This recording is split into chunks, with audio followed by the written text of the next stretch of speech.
Stever is a poet, playwright, actor, director, and the Suffolk County Poet Laureate 2011-13. He's author of Transparency and Propulsion and has garnered numerous writing awards, including a National Native American and Women's Award. He has been nominated for a Pushcart Prize and in 1996 received an Emerging Writers Award for Poetry at the Soho Arts Festival. In the same year, he earned a Distinguished Graduate Award from Empire State College, where he received his BA in English and a Master's in Liberal Studies.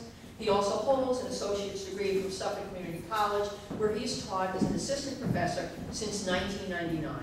The other members of the PoetryTheatre Ensemble, who are up here with Ed, are actor and WLNG radio personality Bryan McGowan, actor and painter Linda McKnight, and Linda's husband, busker extraordinaire and film star Warren McKnight. In the black and white photograph, a man sitting. He sits in suit and tie, overcoat neatly laid across his lap. He could be at a wedding, in a restaurant, on the train to the office, or at the dentist for his annual checkup, in the waiting room, a couple of hours off from work, getting it done on their time, a perk. He gazes solemnly into the lens, accusation in the eyes. Your focus shifts. There are soldiers behind him, standing, staring at the photographer and each other. It is an event, a learning process. Now you notice the lower half of his legs dangling in the ditch. It is teeming with dead. On his left is another soldier, right arm outstretched, pistol in hand, aimed at the back of his head. You could wait an eternity to hear the gun sound, to forget the eyes drilling into yours. Scorched waters. The wind outside whistles a witheringly unpleasant tune. In here, behind the bay window, is a secure vantage point from where one can espy the waves as they chop one another to death. The ships at sea are SOSing each other through tin cans and rope. The crazed crews yank in laundry lines. A pair of BVDs and a bosun's mate are lost to the lurch of the launch. Now, sit is safe here, except for the waves chewing on the seawall, slapping livid protestations against it. Bridges across bays and boats are as rickety as balsa rickshaws at Hiroshima. The wind engulfs them, voracious and carnivorous, crackling as I watch the shingles sling from my roof, single by one. Bring out the milk, bring out the water, release your sons, but hide your daughters. It's what men do, what they are. Not everyone. No, certainly not. But enough. Misery in the world of a woman, a mother, a daughter. How could they be blameless if they showed an ankle? Every woman is a whore in the eyes of the man who hates her. But every woman, every whore is a woman in the eyes of a God who loves her. Are you awake? To know loneliness intimately, you must have a husband or a wife who sends you out of the home to a place where you share a house. But really, you have only a room among rooms, closed and bolted doors, because he, she said not even, I don't love you. But I don't like you, period. So, in this room, you are left to contemplate the universe, your toenails at the clip of the bed in leaping deliberations. But do they have the courage to leave the bruised toes behind as the wind outside rumbles through shutters and shut-ins alike? At 3 o'clock in the morning, in the room above, a woman berths Jimi Hendrix's Castle Made of Sand and floods the floor, the tide tugging, pulling blanket and sheet with it. To know this is to see into the ass of God. Lift off. I tried to fold my aging mother into the front seat of the car without piercing her parchment flesh on the sharp edges of the door or bashing her head against the roof. I hold her head like the police do, helping the convicted into the car. I buckle her in, but she forgets to remove her hand and she's strapped down, arms and pocketbook trapped. So I tap the release and we start all over again. As we drive, she asks, So, are you in any new plays now? I tell her about my roles in Romeo and Juliet, and she says, Oh, that sounds like fun. 10 seconds later, she asks, So, are you in any new plays now? and we start all over again.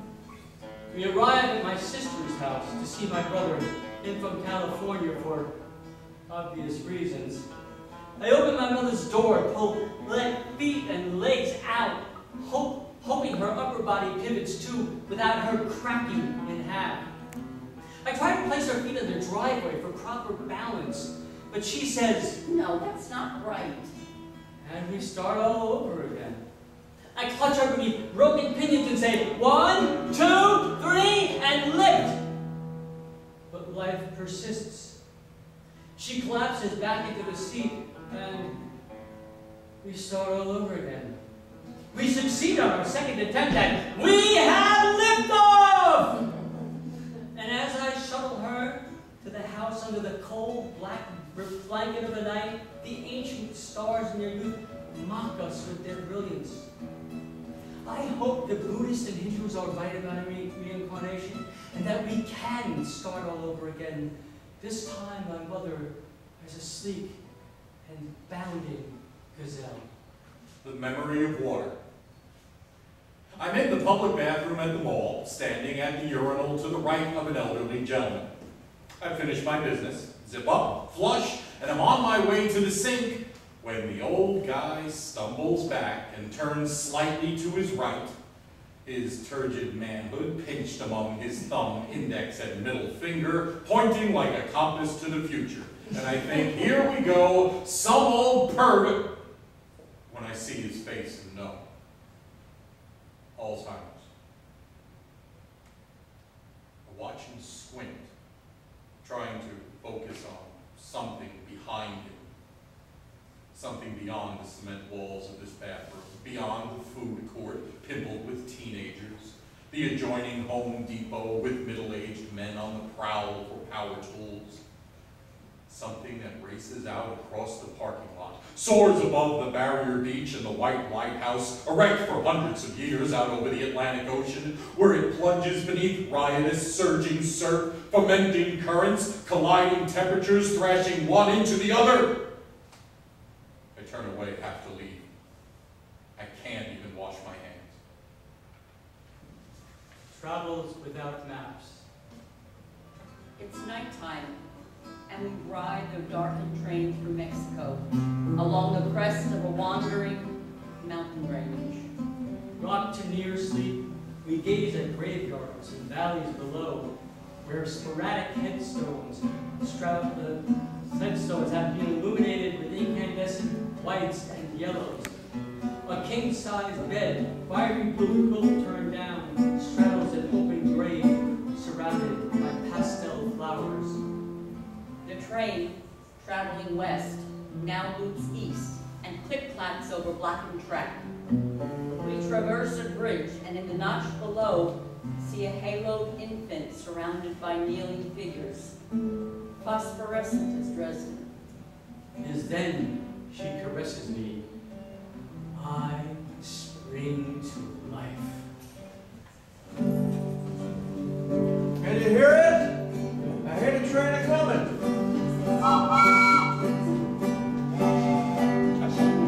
Here it comes, here it comes. Hear the train a-coming. It's heading round the bend. I ain't seen the sunshine since I don't know when. Well, I'm snowing most of the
at the breakfast table.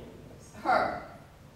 Why do you always want to do that? Him, silent. Her. Every time you want to make love, it's unnatural. You're sick. You need an analyst. Him, rising, unlocking the gun rack, removing the .38, shuffling into the bathroom. Her. Hammering at the door. Do you hear me? Sick, sick, sick! Him, the bang, the thump, the blood pooling under the door. Her. And that's another thing. You never clean up after yourself. Ice fishing. Lying in bed, she says. I'd like to take a trip, a cruise to Alaska, where icebergs tower like frozen white spirits over the tallest ships. And then lights a cigarette. She offers it to him, and he blows a smoke ring, which she penetrates with her forefinger, giggling. Wouldn't you like to do that? He does not reply. I'd like to see penguins and walruses and seals and killer whales and sea lions and a moose on that show, and an igloo and Eskimos kissing nose to nose. Well, wouldn't you? She asks and slaps his arm. Yeah, sure. He says, blowing a smoke ring straight at the ceiling. Your husband pays for it. Death of a refrigerator. Back from our 2-week vacation, we discover our refrigerator has died. The inundating stench of it when we first opened the door. The freezer, worse, with its putrescent meats. We donned gloves and masks for surgery, plucking the pork loins, chicken breasts, legs of lamb. It reminds me of the old joke about the man who left his cat with his brother while on vacation. When he called his brother to see how things were back home, the brother replied flatly, Your cat's dead. The man said, you know, you could have broken that more gently. For instance, when I called today, you could have said he was on the roof. Then when I called tomorrow, you could have said that he had fallen off and the vet was patching him up. And on the third day, you could have said he had passed away. The man paused, then asked, so, how's Mom? To which the brother replied, She's on the roof. but here we are in the real world with our dead refrigerator. Implausible to have ever ascended a roof ladder or no, with its festering entrails, its electrical tail trailing behind it, cancerous, as we drain it of bottles of ketchup, dumping olives like eyeballs into the sink. This is not about education. My 22-year-old recently graduated and on a whirlwind tour of graduation parties calls down to the kitchen from her bedroom on her cell phone. It's Saturday morning and she's hungover. Her soft cobweb voice says, I would be eternally grateful if someone could toast a bagel and make a cup of coffee for me and bring it to my room. I replied, let me see if I can find someone down here just stupid enough to do that. Then after the short beat, she says, Let me talk to Mom. Near-death experience. I was in the hospital having hemorrhage 3 times in a single day. I was at death's door. When it opened, my parents were on the other side, their hands on my chest, pushing me back. They said, it's not time yet. but it feels so peaceful on the other side, I replied. Yes, we know. They said, That's why we don't want you here. An American aberration. Today, I stopped at a red light. Everyone survived. wise choice. With screaming babe in arms, I drag my left leg, saddled by my 3-year-old, to the counter and deposit my purchase. The druggist peers over his half-moon spectacles, first at the kids, then at the condoms, then back at the kids and says dryly, wise choice. The male shopping experience. 1. The trade. He stands in a long line, waiting to give money to a cashier in exchange for articles of clothing. 2. To placate the delay, Muzak floats overhead. It croons to him. Kill yourself. Kill yourself. Kill yourself. A dog's life. I can't help thinking about Leona Helmsley leaving her dog $12 million. I keep envisioning that dog in a smoking jacket, a pipe hanging from its jaws, with a house full of French poodles and a bowl full of Viagra dog chow. Freudian daydream. I lie naked in bed in 93-degree heat, inflating Debbie, a life-size doll, my helium tank, swiped from work. At the novelty shop, bulging, she sailed to the ceiling, mouths of red, while grinding black garters against grit white paint. Inflating colored cotton of blue, yellow, and green, I drop them over the erogenous landing domes, but she dodges in an open window breeze, and when I shut my eyes, a mere second, she's propelled out the window, now slowly. She hisses above the fence, stacks up by the next yard, and she spiraled down into my neighbor's pool. I watch in horror as kids race out of the house screeching, "Look at the new red manga!" And leave onto Debbie, who slowly fizzles to pool bottom. Another relationship down to the drain. The shuttle home. We glide across the night side of Earth as the cargo bay doors give birth to the crowning planet. Millions of stars dot the continental darkness, attempting to eclipse the billions encircling them. And as the sun wheels slowly around the curve of tomorrow, I watch morning line consume the planet, fire crawling across a crystal blue wall. Through cloudscape, I see shimmering scales of water, brown and ochre, flatland and mountains, the sharp incision of coastline. I gaze up through the visor of my helmet and down to the crust of Los Angeles. So near I wish to caress it, and out across the vast bleakness of this solar neighborhood, and whisper, home. It is all home. Okay, thanks very much.